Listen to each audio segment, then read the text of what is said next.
વાઘુજી એટલે આડાના માળામાં હાકર ના હોય એટલે અમને ગોતે આવડે છે અને અમે ગોતી નાખી. મારી વાત સાંભળો, તમે ચોકણ આઈને ચા માંગો છો હાલ તો આડાના માળામાં છે ને હું ઢપ્પલ આવું છું. એવું? ઓવે બેહો. એટલે આ તમારા ભાઈબંધ થયા છે? ચો હેડે બાટલો લઈ. પેટ્રોલ લેવા જઉં છું લે ભાઈ. ઓહો આમાં ચો લેવા જવાની જરૂર છે? ગમે એનું બાઈક વચ્ચે પડ્યું હોય તો ગાડી લેજો. એ વાઘુજી, મને છે ને એ વિચારે ના આવે. ભલા આદમી તમે કાને કહો છો?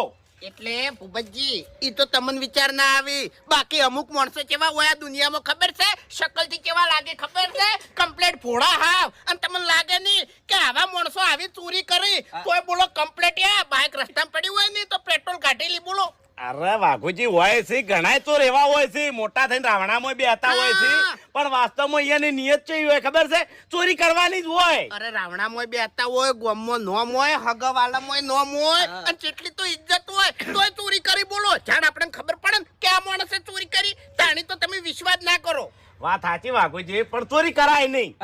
સમજીને તો ચોરી ના કરાય, પાઘડીનું મોન રખાય. હાસું વાત સાચી ખોટી? એમ નહીં, ખરેખર માર તો બાઈક નહીં, પણ માર બાઈક માંથી કોઈ પેટ્રોલ કાઢે નહીં તો ગળાની સોગન હું તો ભાજી નાખું.